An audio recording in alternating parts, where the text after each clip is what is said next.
Editor Chris here.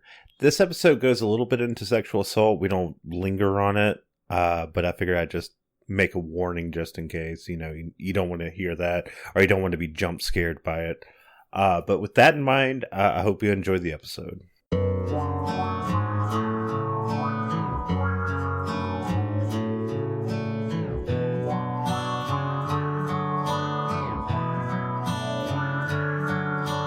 Welcome y'all to Backwoods Obscura, a podcast dedicated to the lore, legends, and myths surrounding the creatures that may lurk in your backyard.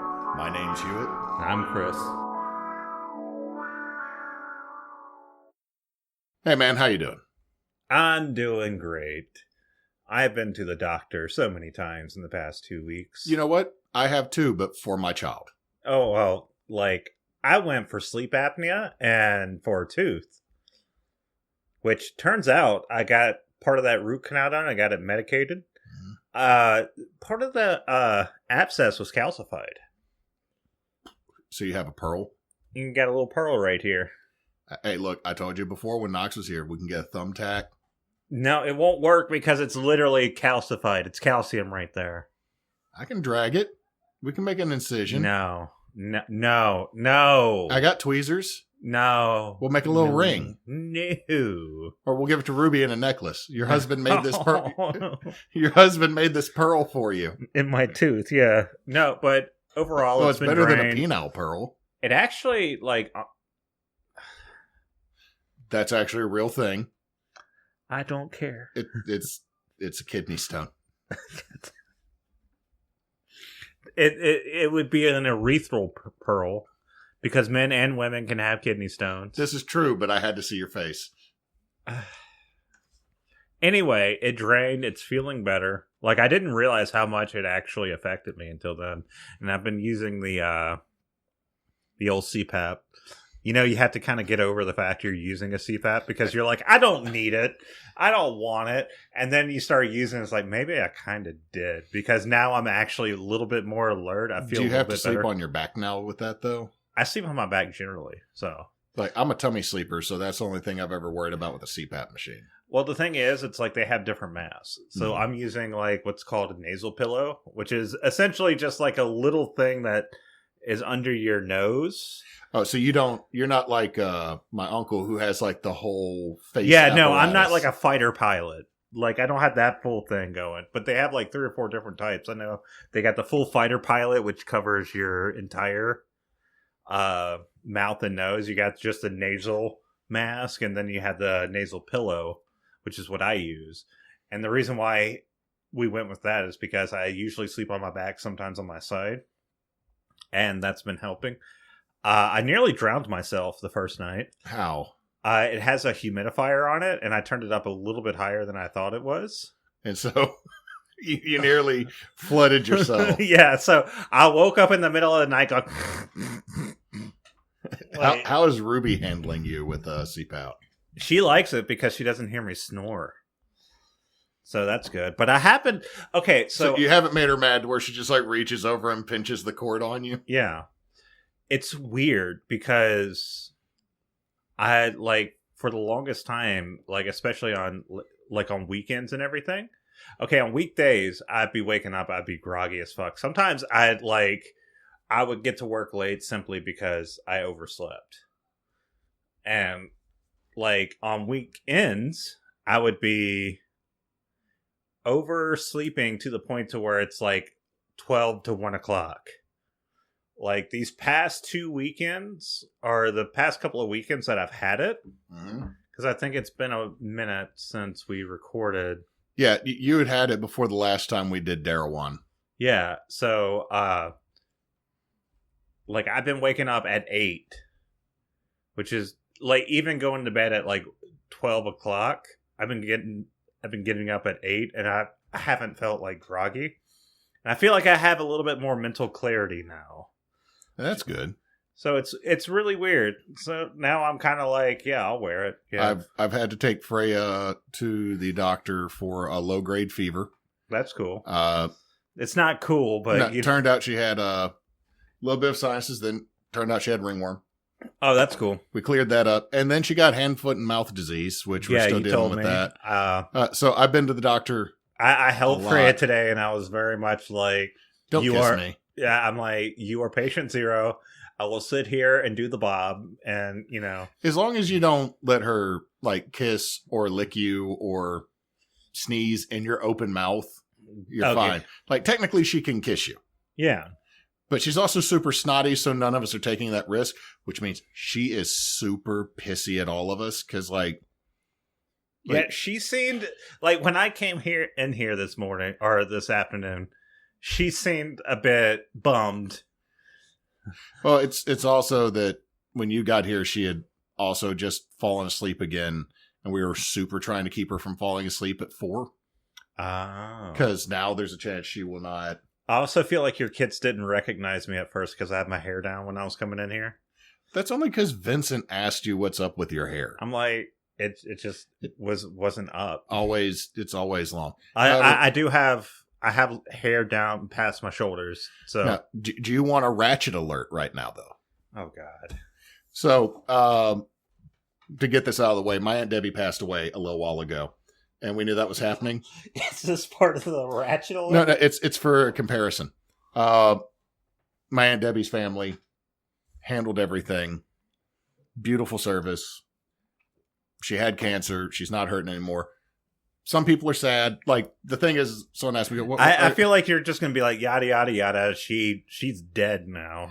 Well, okay, I'm sorry. That's actually how my family kind of handles it. No, it's fine. No. So the reason I'm bringing that up is there was only a little bit of drama with my Aunt Debbie's sister, and that my cousin Jennifer brought her daughter came, and she's... Okay, you know how we dressed? Okay, not me. Because I showed up, like everyone else showed up kind of goth, wearing their metal t-shirts and stuff. And then I showed up in a button-up plaid shirt and blue jeans or cargo pants. Right. It's like everyone else is like, we're all this way. Then there's Hewitt. We use him. You were like the guy in SLC Punk. Oh, like Siegel's character? Little bit. Where he's like, I'm going to be a botanist. And he's like hanging out with like hardcore punk rockers. Dressed like a nerd. A little bit fashion sense, but I've never kicked out the back window of a cop car. Not that we know of. I have never kicked out the back window of a Here at Backwoods Obscura, we do cop car. I'm not saying I haven't kicked out a window. I'm just saying I've never kicked out the window of a cop car.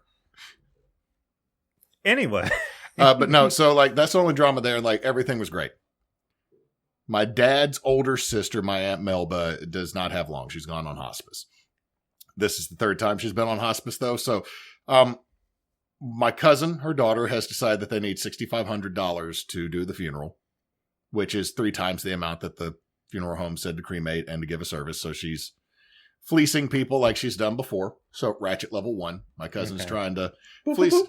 My Aunt Lori has made a group text that I am not a part of, but yet I was added to the list. I'm getting no messages from this group text. But all the numbers that are in it, I think what happened is she added me to a new message. Nobody's doing the new message. They're still doing the old one, and she can't figure out how to add me in.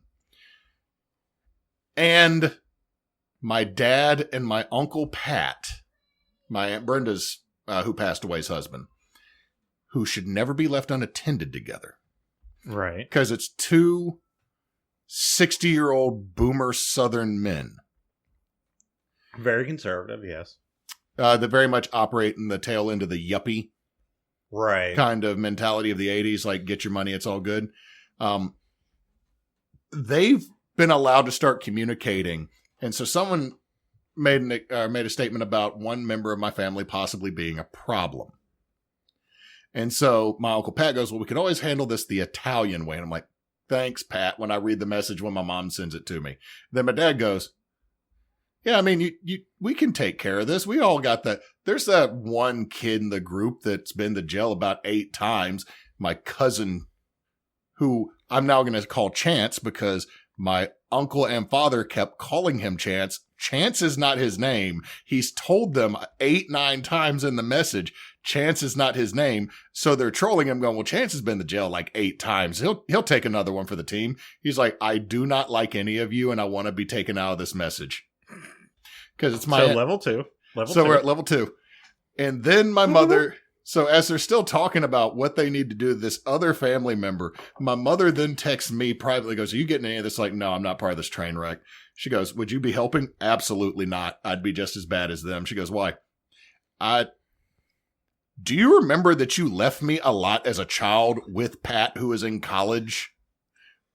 And then you were working? So it'd be Pat and when Daddy came back from the military base with me? She goes, oh my God. She goes, what is it? My responses are overthinking this. You pull the teeth and you toss them at the alligator farm. They'll digest. Oh, shave the head. I sent that as an aftermath. Like, you gotta shave the head. They can't digest teeth or hair. Weird fact. She goes, how do you know this? It's like, I thought everybody in Louisiana knew that if you need to dispose of a body, you find a pig farm or an alligator farm and you need to shave the hair and pull the teeth. She goes, how do you know this? I'm like, how do you not? And then all of a sudden, your father just confirmed this. Level 3. And then she said, like, after an hour, I'm so glad you're not in this message because your father is now recommending it with your approval. And if you were here, you would actually do it. And you have cousins that would actually do it. And I go, I know. Whenever my cousin's trailer's burned down, I have to ask, is it a meth farm? Or a meth lab first. Level 4. Level 4. So that's the ratchet I've been dealing with by third person is like, I'm getting like pen pal letters about them talking about my aunt's funeral. And I'm like, Melba going to be here at Christmas. What y'all talking about? That woman has like 9 lives. She has been, her car's rolled over and caught fire and she's been cut out of the car and she's been fine. She's had her house blow up and been set on fire. She was fine. She got spun out by an 18-wheeler, flipped into a ditch, was underwater. They got her out the car. She was fine. You know what? When I hear about your family, I realize what a privilege it was to have mine. Oh, let me be honest. My dad's side of the family, we do not talk to. When you get to second cousin or third cousin on my mom's side, we don't talk to them because that's the whole state of Mississippi. Yeah, the thing is, it's like the most drama I've had with my family is my aunt. And like she is like small beans compared to like some of the shit I hear from other people. Like my family does have drama, and you know I've just nothing like that. Yeah, I know. Like it's silly, and the only reason I wanted to get this is I needed you to laugh because I knew you would. Like you saw me post on Discord the other day. It's like, hey, my Uncle Pat, just like low key, like sharing Trump's alleged assassination photo in the middle of a conversation with his daughters, my sister, and all my other cousins trying to figure out a weekend where they can all come see Melba before she's gone. I just like the idea. It's like, hey, you need to see your aunt before she's dead. By the way, here's this picture. No. My Aunt Lori sent the message out.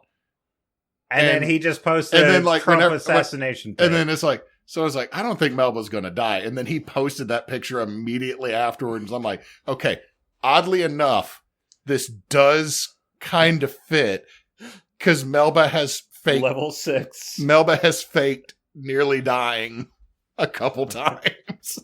So wait. Are you saying that he posted it not to just like venerate Trump, but he was just... No. My Uncle Pat. My Uncle Pat has ridden that so much that he is coughing Cheeto dust from both ends. Oh my god! He is level 7. No, and the reason is I don't think he originally really believed a lot of these conservative thoughts that much, but he started messing with liberals and he thought that was fun, and then he moved to Florida, to Tallahassee. Oh, and he just got... And it's like, I think it's like the joke with the orca from South Park. Like, he's just done it so long that this is now his personality. Like, so he, like, at first he was just doing it just to fuck with people, then it just consumed him. Like, he's not going to vote. He never would have voted Democrat anyway. He went to, like, Louisiana College. He went to a private Christian college. But, like, the older he gets, the worse he gets because he's running on that thing of I'm an old man. I can say what I want. And young liberals are just all woke and gay. And well, considering that 2 of his daughters are very liberal and the youngest one is not. But then he's like, you need to have some good Christian values. You can't move in with your boyfriend, my youngest cousin, from him. And she goes, you, after my mom died, had 4 different women living with us in your room at any given point between me being 4 and me graduating high school. Level 8. You do not get to tell me I can't move in and have sex with my boyfriend before marriage because you literally have no leg to stand on. And he went, valid. Okay. It's like, do you need a couch? You got me. And then this is what I love. Let me get you some condoms. My sister then sends me the message. This is what your cousin told her dad. I don't want your couch. I know what's been done on it. God. And I'm like, this is why I love the youngest one so much. It's why she's one of my favorite cousins. Anyway, so do you want to hear about a Bigfoot-like creature? See, I almost hijacked this because we were talking about funerals, and that connects to my story. You motherfucker. Anyway, yeah, I want to hear about Bigfoot. You know what? I want to hear about something that's not my family being ratchet. 1 second. I gotta do this. I drove him to drinking. It's like every time you talk about your family, I'm like, God damn. Dude, I come from just the... Look, I am like one of those type of people that understands that like despite growing up poor, I was lucky enough to have chill-ass parents. And then I hear like other people talk about their parents. I'm like, yo. My dad's people are the assault of the earth. God damn it. Level 9. No, I hear people at work that are like, all these kids nowadays, they just need a good whipping to get in shape. I'm like, you're talking about abuse. It's like, well, it didn't affect me. It's like, it did. It did. I'm talking to you right now. I can guarantee you. Now, you want to give another example with this is to explain my dad's side of the family. The beginning of the movie Idiocracy's genealogy tree. Oh, fuck. You gotta break that habit. You gotta break it. Oh, no, I've already broken it. But if you ever look at that, Hank Hill and a goat are in the family tree. You just gotta zoom in. Okay. So Sisimito, also known as the Sisimite, Sisimita, and other names such as the Sucara, Icateo, the Sisimito, or the Mexican Bigfoot, is a Central American urban legend encrypted much like the Bigfoot, with some notable exceptions. Yes, that's right. I just went for it. We just gotta...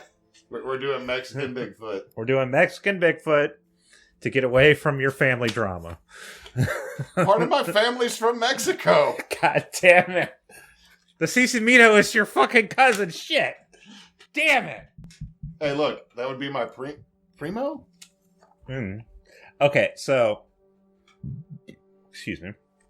As you might have guessed, it is a tall, bipedal creature with broad shoulders, long black hair, or reddish hair, and it has an ape-like face. However, the major difference between your traditional Bigfoot and the Sisimito is the fact that Sisimitos only have 4 fingers. They have no thumbs. They're like this. They have backwards feet and no knees. Okay, the backwards feet thing I've heard before with like different cryptids. The no knees is new. It is almost exclusively a nocturnal creature that stalks dense mountainous regions somehow with no knees. Toddler runs, dude. Toddler run. Oh yeah, it kind of does like the peg-like run. You can toddlers get up to like 60 miles an hour doing that, man. Damn. So, dense mountainous regions of Central America is said to be incredibly hostile to humans and will attack and or kidnap people on sight. It is also known for its high-pitched wail. A lot of creatures have high-pitched wails. Look, man, if I was missing my thumbs and had no knees and my feet were backwards, I'd yell loud and high-pitched. Look at me! Don't look at me! I'm an abomination! I was created in a lab! They injected things into my skull. Hydrosyphilis. Oh, God, I thought we were done with that. The legend of the Sisimito is known in Honduras, Belize, Guatemala, southern Mexico, and to a lesser extent, Nicaragua and El Salvador, with each place having its own little flavor of things. We're not going to get into every single place, but we will get into like some of the places, like especially Belize and I hope I'm saying that right. Like I always get scared when I go outside of the Belize. US. Yeah, it's Belize. Okay. I didn't find any specific origins of the legend, but the Sisimito is derived or said to be derived from the Nahuatl language, which is the Aztec language for Tzitzimito, which is a Aztec spirit or deity. It is in the Aztec religion known as a fertility goddess and depicted as a skeleton. And in a post-colonial sense, it was often depicted as a devil because... So it was a fertility skeleton. Yeah, if you look up the Tzitzimito online, you'll see like kind of a skeleton with like a bloody face. It's actually pretty cool. It sounds metal as fuck, but now all I can hear is, let me get in them bones. Let me see them bones. I don't know. It's like fertility goddess can sometimes be like the most metal of goddess. There's like, because we're going to fuck. Making babies. Anyway. And then the song ends immediately, and it's just the deity's like, oh, that's not long enough. Uh-huh. Oh, you already came. Get out of here. She just puts her fingers up like showing it something tiny, and she's like and points at you. Just some poor Aztec dude. Oh man. Oh dang. I'm just gonna go up the stairs now to be sacrificed. You know, like I actually got curious about like, you know, the Aztec sacrifice because right wing dipshits like to like point at that as like, oh yeah, they were so barbaric back in the day. But it's like, have you seen the shit that Spanish colonial... Yeah. Also, let me throw this out there, not to make an excuse for human sacrifice at all. But when you think the sun's not coming up tomorrow unless like 50 hearts get offered to the sun today... Well, here's the thing. It's not even that. Like, the way like sacrifices would work in Aztec culture... I think it was Mayan. I don't think Aztecs practiced it. Oh, no, Aztecs. But it was almost always like, it wasn't like, yeah, we're going to like murder this dude. It's like they thought of blood as like a life force. It was. And they would do it on certain occasions. And it wasn't just like some random schmuck. It was like, hey, this dude burned down all of our, like these villages, or, you know, it was a warring tribe. The thing is a lot of, like, if you looked at Aztec weaponry, they had padded armor. Yeah. And they had obsidian swords and obsidian spears.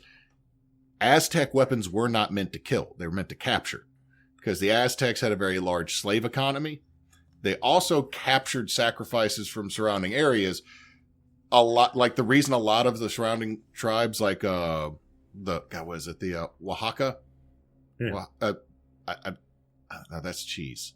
No, Oaxaca, I mean, that comes from, like, the cheese comes from, like, that region, I think. But it starts with an X. Like, yeah, so I know what you're talking about. But the reason they sided with the Spaniards is because, to them, the Aztecs were the goddamn boogeyman, because they showed up and snatched you up for sacrifices. Like, it's, like, do you want to say how barbaric it is? Like, don't get me started on the Reconquista or the genocide and enslavement brought by Columbus. Yeah. Like, and the thing is, what I'm saying is like not necessarily to defend sacrifice. It's just like when you look at what they were doing, it wasn't much different from what the Spaniards were doing or what the English were doing or the French.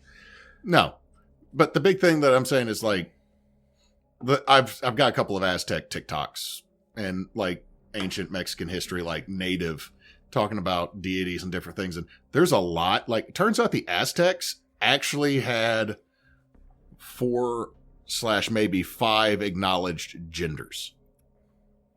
So somehow the Aztecs, over 1,000 years ago, could come up and handle a concept that today people have. I mean, a lot of like the rigid gender roles and patriarchal ideas come from like a Christian. So, not to like shit on Christians, just, but it's like more. Let's put it this way: even more than that, it's the Eurocentric. Yeah. So I mean, it's like even when you look at like people like to point at like places like Sudan or like Ethiopia, it's like these places, all these like African nations are conservative and they practice rigid gender roles. It's like, well, yeah, because a lot of them were conquered by European powers and adopted. Or some of the ones in northern Africa were taken over by the Muslim caliphates of the Middle Ages. Yeah. And they often adopted the very rigid religious ideas from those. But anyway. The only other thing I want to say with this is one of the things I love is there's one guy on TikTok. He always says our lovely, terrifying, terrible gods. I mean, they are cool and they are terrifying. Like the way he says, like they are beautiful, but oh my fucking God.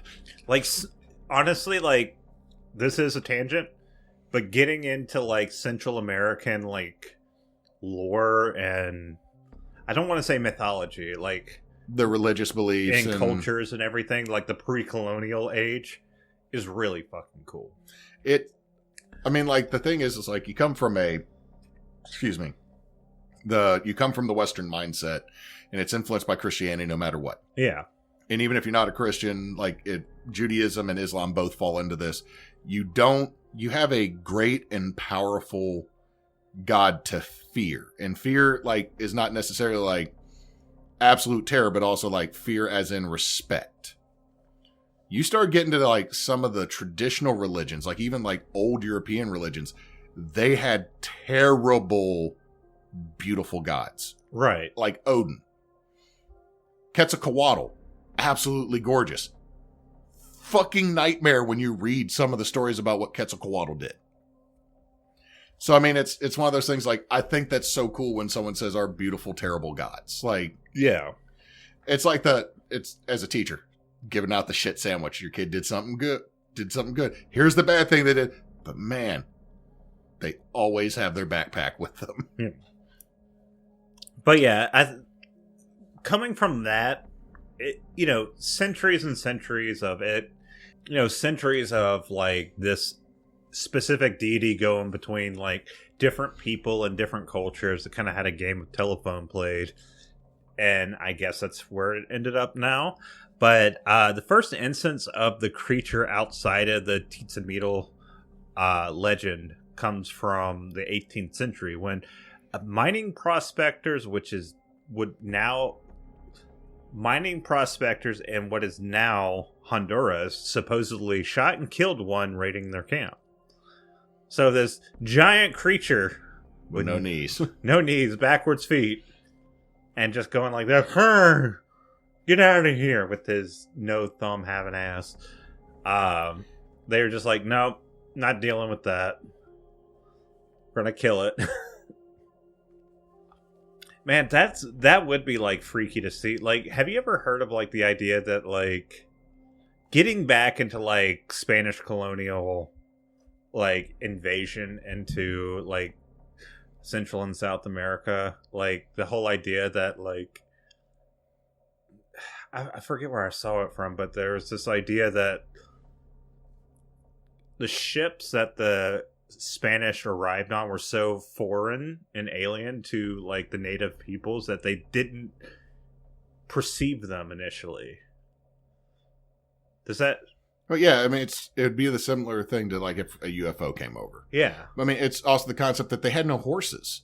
So when all of a sudden an armored conquistador came off of a boat with a armored horse, it was they're like, this is a fucking weird ass centaur. What's a centaur? Whatever the fuck that, he got off? Are they two creatures of one? I don't know. I heard something click. Like or the first time a cannon goes off and you've never heard of that before. Yeah. Like, it literally would be one of the most alien and almost eldritch things you've ever seen. Yeah. So I'm wondering if, like this is me not, like throwing, like, poo-poo on these people's perception in Honduras. I'm saying that, like, these people saw something in the woods they've never fucking seen before. And it's like, that's a Sisimito right there. Or they said that's what it was, but they had never seen some shit like that. And they were just like, I guess we're just going to attribute to it. Could have just been like any type of creature. Well, think about like people when they see a hairless bear, man. Oh yeah, that's fucking freaky. But in the 1890s, a Canadian named Edward Jonathan Hoyt, also known as Buckskin Joe.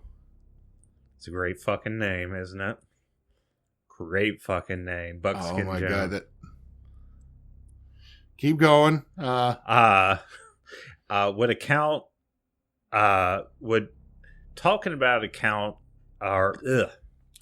He would talk about an encounter he had with the Sisimite,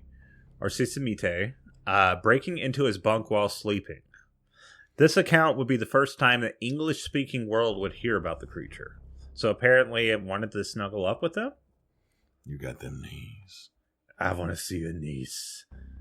Please roll up them jammies. I need to see them knees. Pull up them pajama pants.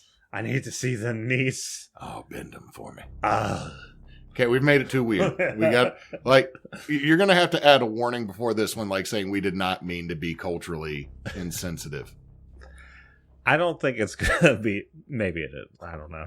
I might have to cut that part out. I said, get up in them bones. Get up in them bones. Let me see them beamers. Roll out that tibia for me. I was going to shake your tibias. So, in 1961, author Ivan T. Sanderson, a biologist, one of the founders of cryptozoology, compiled stories of the Sisimito for his book, Abominable Snowmen, Legend Come to Life. The book focused on Bigfoot and other hominid creatures around the world, and the stories of the Sisimito were compiled largely from British Honduras, which is now Belize. In 1991, a Bigfoot researcher, Mark Samborn, I almost said Sambone, because of Samboni. Samboni. Mark Samboni would follow in his footsteps and compile multiple stories from Belize and Guatemala.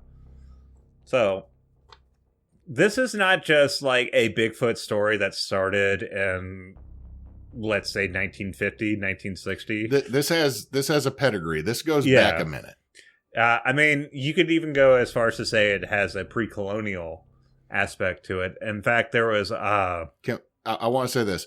I'd rather it be the skeleton with a bloody mouth than a four-fingered, backwards-footed, no-knee-having Bigfoot. So with that in mind, let's get into how the creature operates in between regions. So in the Honduras... This version of the creature is seen living in dense and mountainous regions, as we said, and only comes down to abduct people, mostly women, when interacting with humans. So one standout story is of a woman who was abducted by the Sisimito, bore triplets of the monster, and then managed to run away. Oh, shit. The creature chased her until they got to a river where she was able to cross, but the monster didn't. Oh, vampire rules. Can't cross moving water. We'll get into that. Oh, wait, you can't kick if you can't swim right if you don't got knees. I didn't think of it that way, but you might also, be right. If you're kicking, would you force yourself down further instead of up if your feet are backwards? Do you swim in reverse? Do you just go backwards? Oh, no. I'm trying to go forward, but I keep hitting the shore with my back. Oh, no, there's a stick up my back. Anyway. The Sisimito held up the kids and begged the woman to come back, but the woman, horrified, refused. In a fit of rage, the Sisimito threw the kids into the river and drowned them. Holy fuck. Like, I was... Yeah. Like... like, the kids, she's like, fuck no. And it's like, fuck those kids. It's like, I don't want to raise them if you're not going to be there. That is like the manosphere. That is such an incel way...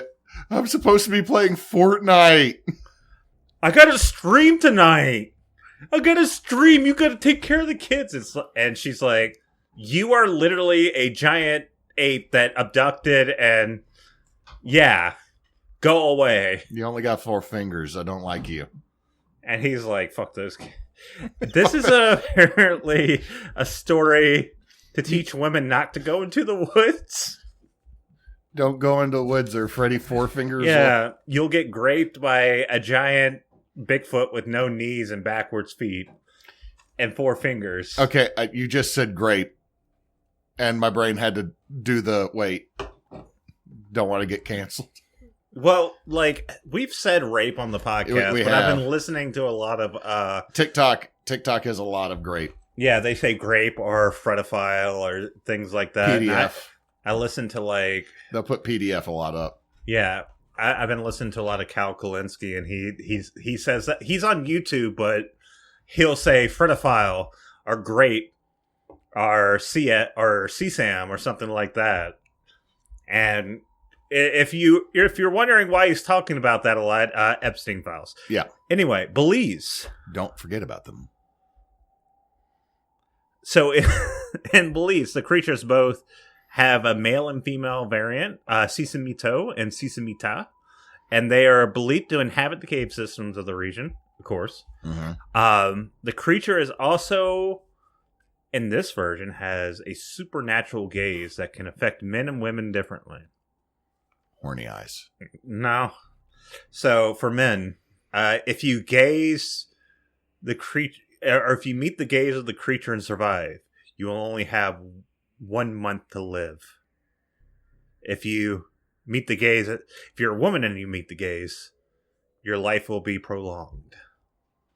Okay, so what I hear is a man who meets the gaze will die soon, but a woman who meets the gaze has a much longer, happier life. Yes. I'm sorry, I know you says gaze as in look, but it sounded like you said the gaze. The gaze. Those who meet the gaze. Turns out, you know what? The Sisimito, ironically, is an LGBT ally. Yo, girl, I got you. Mean mugs her ex-boyfriend that's stalking her. It doesn't do anything now, but give it a month. Yeah, I don't know. Like, I guess there's like cultural connotations to that. Like, you know, the man leaving early and leaving the woman to like take care of things or something. I got no clue. I just love that the way you pronounced it made me think of this, and I now have to say the Sisimito is a regular at Cafe Levite in Exile. Guatemala. I'm going to try and do my best to pronounce this. The Kekchi Mayan, which is the Mayan indigenous people, call it the Liquek. Liquek. Liqueck.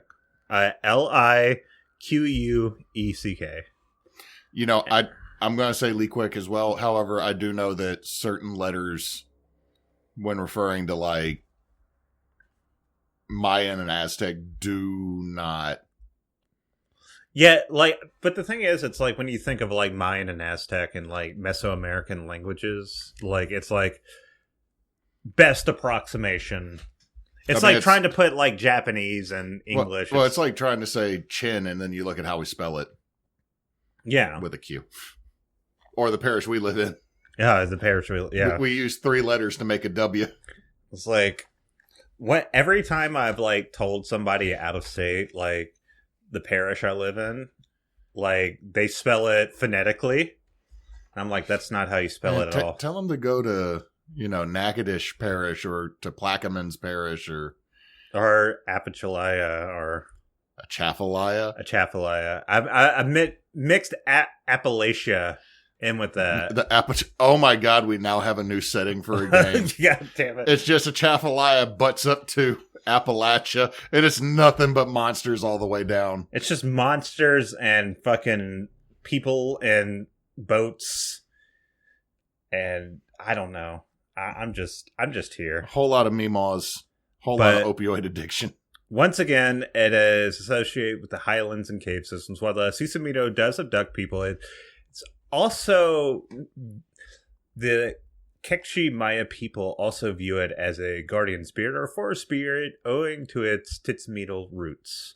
So it's something that might protect the forest, or it is said to attack people who are let's say, deforesting. So they'll wreck your shit instead of forest gullying you. Yeah. Or fern gullying you. So they're going to be like, yo, dude, what are you doing here? What are you doing? Get that bulldozer out of here. You know what? Let me peg leg my way up there and then I will roundhouse kick you with no knee bend. And then you're gonna feel my backwards foot up your ass. It's not gonna feel good because it's not gonna be intuitively going up your ass.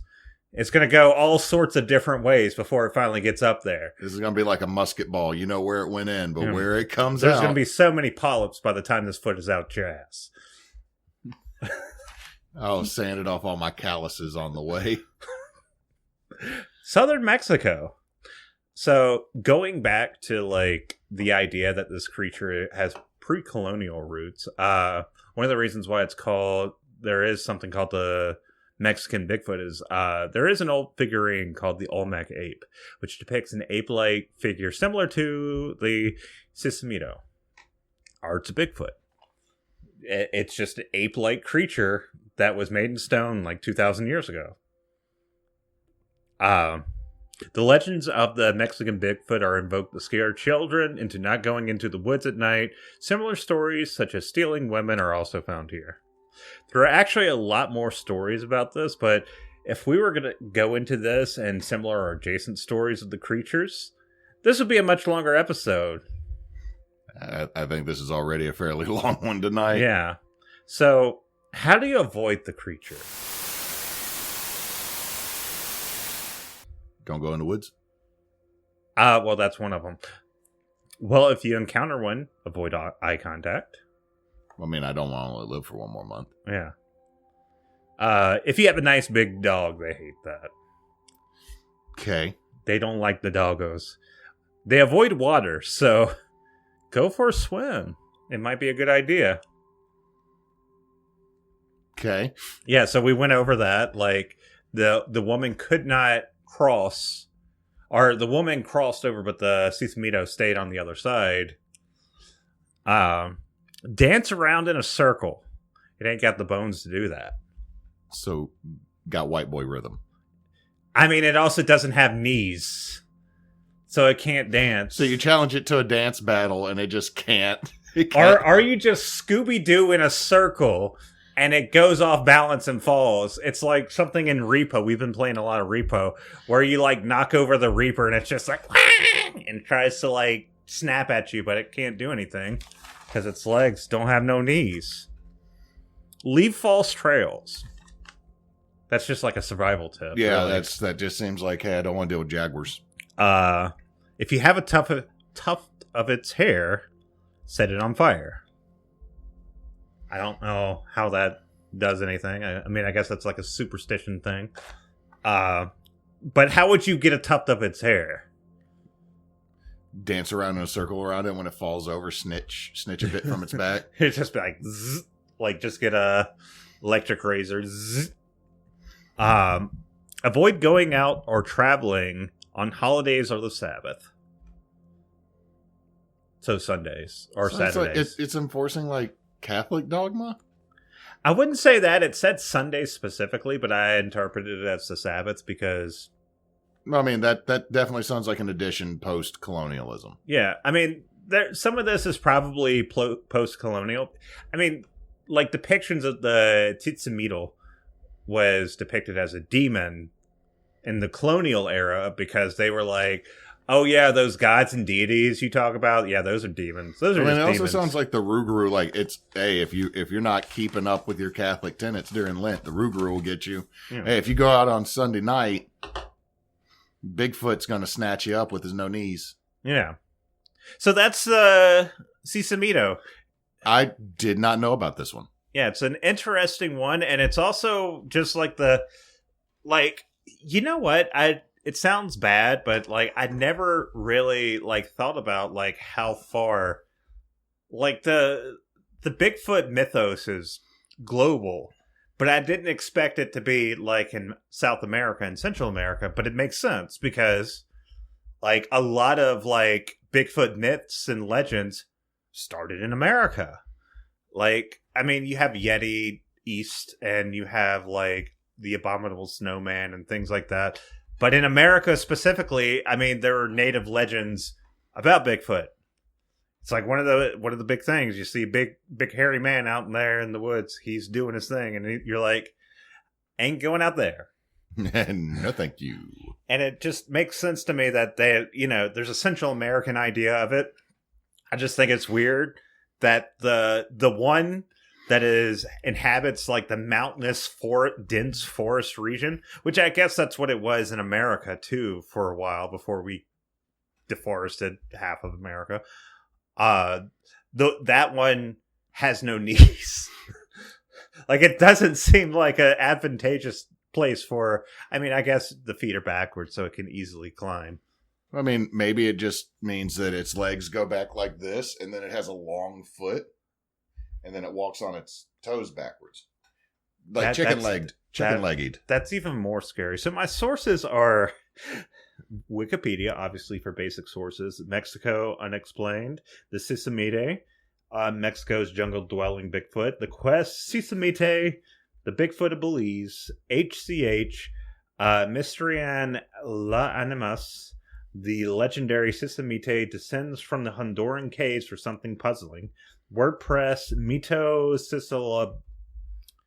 Oh my god. I can't believe this. I'm sorry, listeners. The Sisimito. Cryptozoosity. The Sisimite, the Bigfoot of Guatemala. Cryptid Wikia. The Sisimito. The Cryptid Archives, Creatures of Myth Wiki, entry on Sisimite, Belize Travel Blog, Belize Folklore, The Legend of Belize. God damn it. Why did I put so much like Spanish in here? It's a Mexican cryptid. So you would have Spanish. Ambergris, Cayenne San Pedro article, El Sisimito, Belize Hub, Belizean Folklore, The Legend of Belize, Honduras.com, The Legend of Honduras, El Sisimito, and Tollwood, Mysterious Mexican Myths. I am so very sorry, Central America. We are Backwoods Obscura. We release every Tuesday. We are kind of on social media. We're trying to do better. We're on the TikToks. We're on the Facebooks, kind of. We're on Patreon. We're not asking for money. Don't worry. And we are on Blue Sky. We're not on Twitter because fuck Twitter. But we are also Team Bonus Action. Team Bonus Action is a group of friends who like to play tabletop games and video games and are connected charity. For the remainder of the year, TBA will officially, first time this year I can say it, officially be connected to the Extra Life charity that is going to donate to the Batson's Children's Hospital in Jackson. So if you can donate, please do between now and the end of the year so the parents don't have to choose between paying bills for their house or paying for the children's medical bills. And with that, I hope you have a good day or night or whatever time it is over there. Hey, what type of meat do cryptids like on their tacos? What's that? Burrilla. Get out of here.